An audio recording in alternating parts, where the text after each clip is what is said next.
কি বলবো, আমি নির্বাচনে ভোট দিতে আমার এলাকায় গিয়েছিলাম। সেখানে আমাকে একজনে ফোন করে জানাচ্ছে যে ভাই, আপনার বাসার গেট খোলা, দরজা খোলা।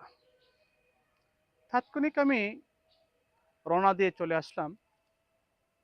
আইসা দেখি আমার বাসার যাবতীয় জিনিসপত্র নিয়ে গেছে। ভাই, কে বা কারা নিয়ে গেছে জানি না, তবে এই কুলাঙ্গার, এই কুসন্তান যতদিন এই সমাজ বা পরিবেশে জীবিত আছে, কখনো সমাজ বা পরিবেশ সৌন্দর্য হবে না। এটা হলো আমার মত। আপনারা চাইলে মতামত কমেন্টে জানাতে পারেন। কারণ আমি এত কষ্ট পেয়েছি, এত বেদনা পেয়েছি যে ভাষায় প্রকাশ করা যাচ্ছে না।